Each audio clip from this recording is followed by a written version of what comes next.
Assalamualaikum warahmatullahi wabarakatuh.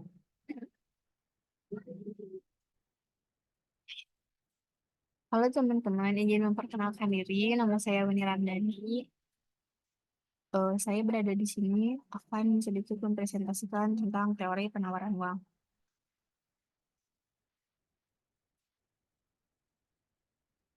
Istilah penawaran uang dilansir dari buku Microeconomy Pengantar Teori tahun 2006 karya Sadono Sukrino dijelaskan bahwa penurunan uang memiliki dua arti, yaitu secara sempit, penawaran uang diartikan sebagai jumlah uang kartal dan uang giral yang beredar pada suatu waktu tertentu.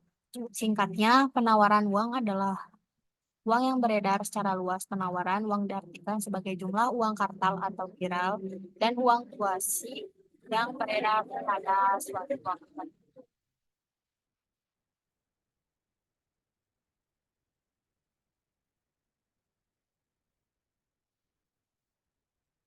Adapun penawaran uang diartikan sebagai mengacu jumlah uang tabungan yang tersedia dalam perekonomian pada suatu waktu tertentu. Ia mencangkup uang kartal atau uang tunai dan uang giral, uang yang dicatat dalam rekening bank. Penawaran uang mempengaruhi oleh kebijakan moneter, aktivasi perbankan, dan faktor-faktor ekonomi lainnya.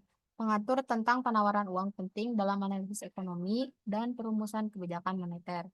Adanya kebijakan moneter yaitu kebijakan yang bertujuan untuk mengatur penawaran uang, untuk mengatur jumlah uang yang beredar. Jadi, teman-teman bisa mengartikan bahwa penawaran uang merupakan tugas Bank eh, Indonesia untuk mengendalikan, terdiri dari tiga lembaga yang menawarkan uang, antara lain lembaga keuangan bank atau Deposito Financial Intention adalah lembaga keuangan yang memberikan fasilitas dan jasa perbankan bagi masyarakat, baik dalam penyimpanan, pembayaran, dan pemberian dana. Selanjutnya, teman-teman bisa lihat di sini yaitu ada jenis lembaga keuangan.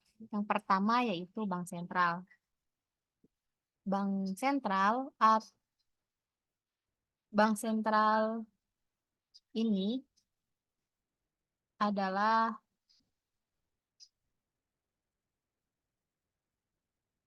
bank yang bertanggung jawab untuk menstabilkan sistem moneter di suatu negara. Masing-masing negara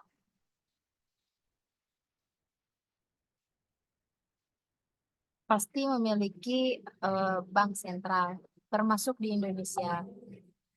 eh, Bank sentral diandalkan sebagai Bank Indonesia tentunya harus memastikan nilai mata uang rupiah itu stabil agar dapat memberikan kestabilan juga perekonomian masyarakat. Selanjutnya yaitu ada bank komersial atau bank umum. Bank umum ini menyediakan jasa keuangan seperti tabungan, deposito, giro, KPR, kredit, dan multiguna, dan lain-lainnya. Bank komersial juga merupakan bank umum, yaitu badan usaha yang memberikan jasa perbankan pada masyarakat secara konvensional atau secara sistem syariah. Selanjutnya yaitu Bank Kreditur Rakyat BPR atau BPR merupakan bank yang menerima simpanan dalam bentuk deposito berjangka, hmm, menyediakan pinjaman dan layanan keuangan lainnya pada masyarakat di wilayah terpencil. Bank BPR ini biasanya berada di pedesaan atau lokasi yang jauh dari pusat, seperti bank keliling mungkin yang sering beredar di kalangan masyarakat.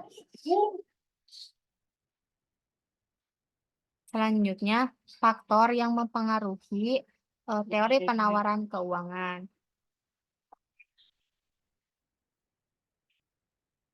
Penawaran uang tanpa bank teori, yaitu gambaran jika perekonomian masih menggunakan emas sebagai alat pembayaran dan belum ada sistem perbankan yang mempengaruhi penggunaan alat tukar tersebut. Selanjutnya ada teori penawaran uang modern. Apabila kita memiliki suatu permintaan akan uang ini dengan penawaran uang inti, maka para pelaku dalam pasar masing-masing akan melakukan penyesuaian dengan tindakan di subpasar uang inti, sehingga akhirnya terjadi keseimbangan antara permintaan dan penawaran. Selanjutnya ada pelipatan uang atau angka pengganda uang atau money multiplier. Adalah bagian dari proses penciptaan uang dari bank umum. Adapun pengertian dari angka pengganda uang, yaitu angka pengganda uang merupakan bagian dari proses pasar, yaitu penyesuaian antara permintaan penawaran dan penawaran uang. Itu pengertian menurut Nawati tahun 2000-an dalam bukunya yang halaman 162. Selanjutnya ada teori penawaran uang menurut klasik atau Irving Fisher. Keterkaitannya jumlah uang beredar dengan total pengeluaran dari barang dan jasa akhir itu diproduksi dalam suatu perekonomian. Jadi, eh, teori penawaran uang menurut klasik ini bisa termasuk dalam teori kuantitas uang ya, teman-teman. Selanjutnya,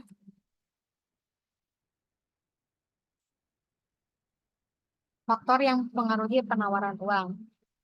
Yang pertama di sini ada tingkat pendapat masyarakat. Kenapa hal tersebut menjadi berpengaruh kepada faktor-faktor mempengaruhi penawaran uang?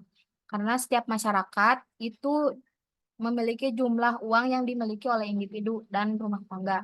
Semakin besar pendapatan masyarakat, semakin juga banyak uang yang dimiliki mereka. Sehingga peningkatan jumlah keuangan yang beredar menciptakan keseimbangan penting antara penawaran dan permintaan uang dalam perekonomian.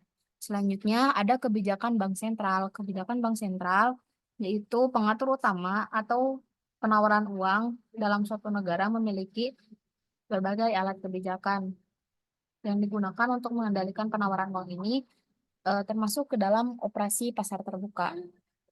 Bisa jadi termasuk dalam suku bunga, maaf, suku bunga, cadangan kas, dan yang lainnya. Selanjutnya yaitu tingkat harga. Tingkat harga di sini dalam satu negara dapat mempengaruhi penawaran uang. Kenaikan harga yang disebabkan oleh inflasi dapat memerlukan peningkatan jumlah uang yang beredar pada masyarakat, membayar harga dengan yang lebih tinggi. Oleh karena itu, pemerintah bank sentral perlu memonitor dan mengendalikan inflasi agar tetap batas eh, yang dapat diterima. Selanjutnya, yaitu adalah selera masyarakat. Kenapa selera masyarakat ini sangat penting dan sangat mempengaruhi faktor penawaran uang? Karena minat masyarakat terhadap barang dan jasa dapat mempengaruhi permintaan yang dapat mempengaruhi harga. Peningkatan permintaan ini akan mendorong peningkatan produksi dan berdampak pada penawaran uang. Peningkatan produksi yang juga didampingi oleh penambahan uang yang beredar akan memicu deflasi yang dapat mengancam stabilitas ekonomi.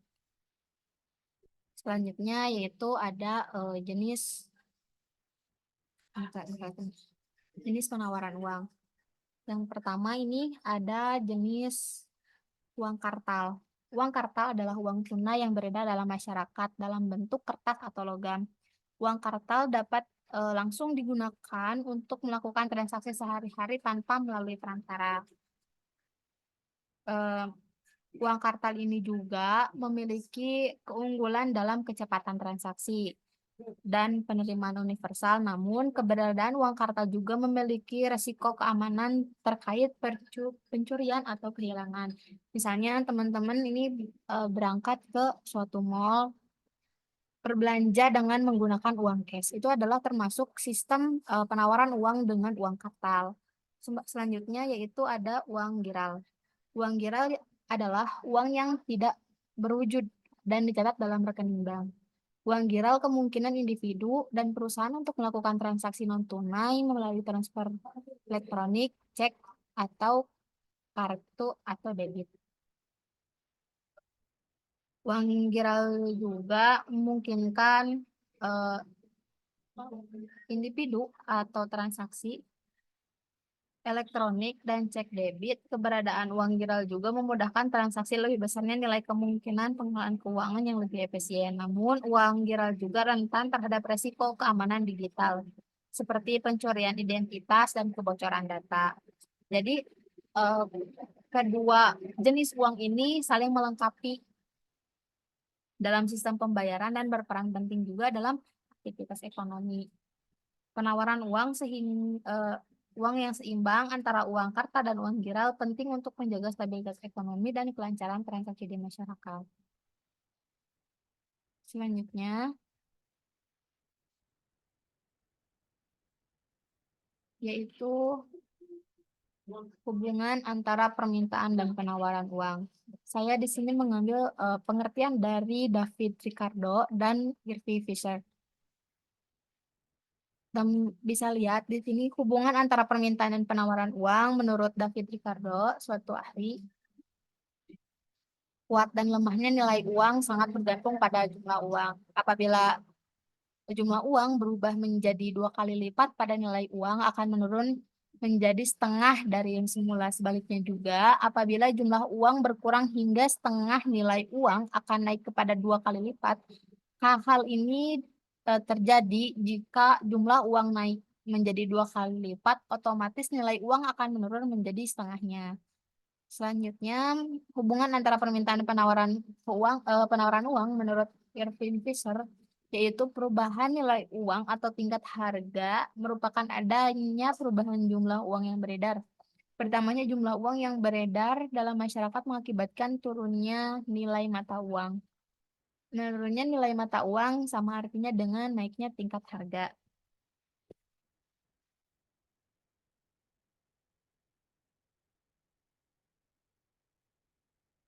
Mungkin itu saja yang dapat saya sampaikan. Kurang lebihnya mohon maaf.